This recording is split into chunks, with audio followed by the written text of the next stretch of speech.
everybody, how's it going? Today was round one of the American Cup, and the game between Hikaru Nakamura and Sevian featured this position after 23 moves. And I was just tuning in and I saw this position and I was thinking to myself, what the heck? Is this the worst possible pawn structure in the history of the game? All of the black pawns are isolated, tripled pawns, doubled pawns. It's about as bad as it can get. And as soon as I saw this, I said, you know what? I'm probably going to make a recap video on this because I want to kind of share what exactly was going on and break down this entire game. Now, you can think for yourself, black's a pawn up. What do you guys think is actually going on here? You can think for yourself, is white trying to win? Is black trying to win? Is this just a draw? I thought it was a very fascinating and interesting position, so I want to take a look at this entire game. And honestly, if there's any other very interesting games in the American Cup, I will be trying to break it down. I just want to share with you one thing about the tournament. It's actually a double elimination tournament. It's not like any regular tournament. So first they're playing like a match against each other. So today Hikaru Nakamura has white against Sam. Tomorrow Sam will have white against Hikaru Nakamura. If you win your match, obviously you just carry on and you play a match with another player.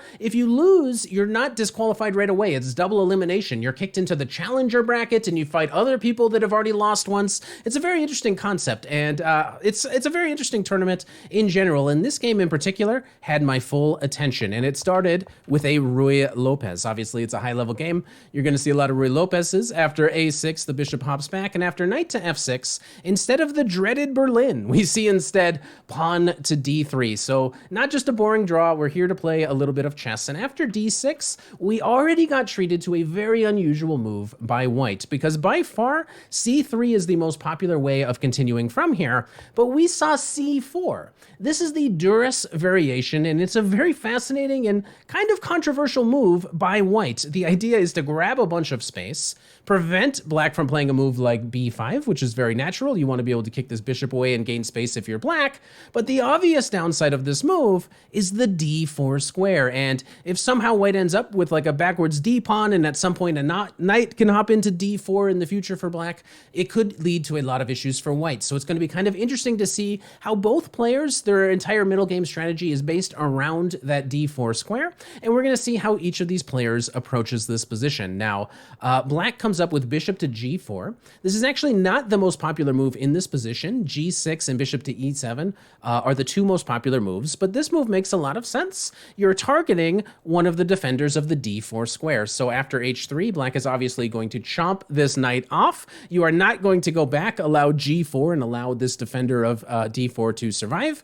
So we get to this position where Sam gives up a bishop for a knight, but he's just saying, you know what? It's all about d4, and just to make that dream come true, he wants to play knight to d4, so instead of playing some regular, normal developing move, he comes up with knight to d7. This unpins the knight, and now black is ready to hop in to the d4 square. So white decides to develop his bishop to e3.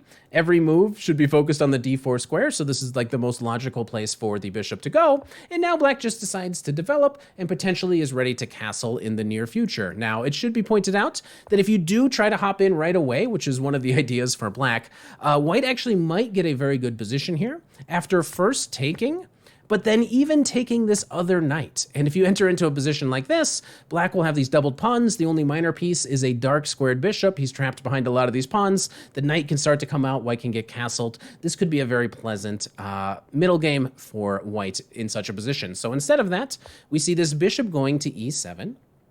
Knight comes to c3. And white is delaying castling because he actually has a very interesting idea in mind with this knight. And black also has some interesting ideas, not castling right away. Plays instead knight to f8. The idea is to bring this knight to e6, and he's going to have as many of these pieces as possible, I can't draw arrows very well, defending the d4 square. So instead of castling right away, white senses that this is coming and comes up with knight to e2. This is a very sensible move. Now white is potentially going to be able to be playing d4, and he's never going to end up with a backwards pawn on d3. Knight comes into e6, and as advertised, white plays pawn to d4. Now comes takes, captures, takes, captures, and now notice how this guy is in a pin. So instead, black castles in this position, Now this guy is actually under attack, so white decides to chop this off. And now we enter into this interesting position where we see the first set of doubled pawns for black. And white actually has a very comfortable position. He's able to castle now. He's also able to play a move like rook to d1, which takes away this idea of black. If black was planning on playing c5 right away, now we have some sort of pins going on the d file. So instead we see this rook coming out to e8. Now the king goes to safety. Okay, bishop to f6. Black needs to get rid of this bad piece. He's trying to trade it off. And obviously, this means that there's some potential to inflict even more doubled pawns on black. Now, before he goes in for it right away, he decides to play c5. This adds a little bit of additional pressure on d6. We have this focal point, which he's going to be going after, and maybe he wants to trade. And if we can get all these queens off, then this d6 pawn is going to come under a lot of fire. So black decides to play rook to e6, defending d6, but also the bishop in a way. But now after this capture, we see the queen take, and now a very interesting moment by black. Queen takes f6. Obviously, black could simply take back with the rook, but decides instead to take with his pawn in this position. Now, this keeps the rook active, but I think that perhaps he's already thinking deep into some sort of endgame, and he's imagining situations where maybe black can draw this position if all of these pawns come off the board, and what is left is a 4-on-3 where white has this 4 going up against the 3. It's very likely that black will be able to draw, and it might even be easier to draw if these pawns are doubled, which is crazy to think of, but I think they're already thinking that far ahead. f3 defends this pawn. Rook comes in, attacks this guy. Now comes rook to f2. Rook comes into b5 to put pressure on this guy. He's trying to maybe force white to make this capture. White says, no, thank you. If you want to take my pawn, go ahead, triple up, and you can end up with this ridiculous structure. Now, the evaluation here is actually significantly in white's favor. This is actually a very good position for white, believe it or not. And I wasn't exactly sure like what was happening. Can black actually draw this? What is going on? And Hikaru here just kind of put on a masterclass. It was crazy. Like it looked like easy and smooth to convert from here. It looks like black had absolutely no chance. I don't know how black could have defended better. It seems like he came up with a lot of interesting ideas. But in this position, one of the problems is that white has the open D file, so he's able to bring his rook in. And black decided, you know what? I'm actually going to give away this pawn. Maybe you can go back, but you're kind of trading. He decides to bring his rook to d6 and just gives up this pawn and is playing for full activity. Now black comes up with an interesting idea. He plays this move, pawn to c4, and he's trying to make this very, very unconvincing trade from white. He's saying, hey, if you take me, let me take here. Or not only would I be on this guy, but I'd also be able to start bringing this guy in, coming up with some sort of counterplay. So interesting move, pawn to c4, but white obviously doesn't have to take. He can play some other move, like king to f2, and start to bring his king closer to his position. And we're going to notice in the future, there is a huge difference in this position between the two kings. You'll see exactly what I mean. The rook goes back, just keeping everybody nice and defended. King marches all the way into e3, and it's not super easy to see how this black king is going to enter into the game. Also, at any moment when you check me, I'm going to be bringing my king up to f4. King tries to come to g7. Rook stays active. He's just trying to attack all of these weak pawns. Whenever you check me, I move up to f4. And we're starting to see that this king actually might end up kind of getting trapped on that side of the board. So the first thing white does is he makes all of his advances on the king side, which is actually his strong side. He's got the 4-on-3. And then he comes back and focuses attention on the queen side. You'll see exactly what I'm talking about. So rook goes back, keeps an eye on this pawn. h4, grabbing a little bit more space. King comes up, and now a very interesting move, like a crazy good move played here by white that I don't think a lot of people at home would play. And that move is h5.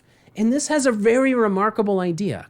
It's not often that you get to just sacrifice a pawn in a position like this, but the idea is that if the king decides to take here, white has a very strong move, rook to a8. And we're going to be bringing this rook over to the g file. So for example, even if you see that coming, you try to run your king all the way back, we cut you off, and the idea is to play g4, followed by rook to h2. And it's very possible that you could just be checkmating your opponent, or at least, I don't know, somehow you'll be winning a rook at the minimum. But this is a very, very dangerous idea for white. So after this h5, the king has to go all the way back.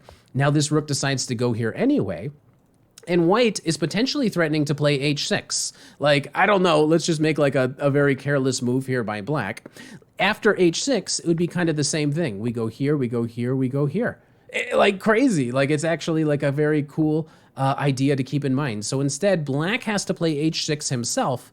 And look at the king now. He's cut off. He can't come in anywhere. His king is stuck, whereas the white king ended up getting very active. Now comes a4, and from here on, there's so many weaknesses in the black camp that white is able to kind of throw punch after punch. He plays a4, he's going to play a5. This guy's going to move away, and you're going to lose this a pawn. So black comes up with moving this pawn, idea that whenever we kick this guy, you're able to move somewhere on this rank, so you don't have to give up your a pawn just yet. Now this rook comes in, and at some point, this rook is going to go to b6. He's just finding more ways to get active at every turn. King goes to h7, not a whole lot you can do. And now, having already kind of gotten this black king stuck on that side of the board, he comes up with another interesting plan to make progress on the other side of the board. And it's not entirely obvious. Like, why was white going to possibly break through here? Well, it starts by bringing the king all the way back in order to be able to challenge this d file, which is what happens. The king is just marking time. He goes all the way back to e2. Having run all the way up, he runs all the way back so that he can play rook to d2. And black goes here, okay, immediately he's threatening some sort of pin, maybe he's trying to play f5, white shuts it down with g4, but at some point it's like, wait, what is black actually meant to do? He comes up with rook to c6, he can't really do anything, and now white is going to go try to trade off one of these pieces, and even if this undoubles the pawns for black, it's going to remove one of the rooks for the board, and it's going to end up being that there's multiple targets and opportunities for white to continue from this position. So black goes back. It's not really easy to suggest what black should do. Taking doesn't really make any sense. You're letting my king come here, and I'm going to be able to go directly after this guy. Going back because you're just trying to keep control of this guy doesn't really make sense. I'm going to be able to chomp. I'm going to be able to sneak my rook in, something like this. Maybe you think you're going to be able to go here, but it's just kind of the same thing. I'm able to take this. Rook takes, leaves you with all of these weaknesses, not least of all this guy. And if pawn takes, not only do we have this move, we also have ideas of just going here, putting as much pressure on these guys. There's just simply too many targets for black to deal with. So he decides to go all the way back. This allows white to come in, targeting this a pawn. And now after he tries to go here, we see this capture. And again, it doesn't really make sense to take with the rook. You're not going to be able to get to a very good position. But after this, white is now able to win the a pawn. And for the first time, it's actually white that is up a pawn. And the king is just so much stronger. This guy still very trapped out of the board. This guy, a very strong pawn on a5. Black decides to come over. He's going to try to push the pawns. White is not very impressed. He decides to attack this guy. We see some counter-attacking. Obviously, if you push, we're just going to be able to come here, and then, we're able to stop all these pawns. It's not really working out. So black tries to get counterplay. White says, no, thank you. If you take, I'm going to be able to make a queen. This forces him to come back, and now we see the a-pawn push. Pawn to a6. This is the winning idea.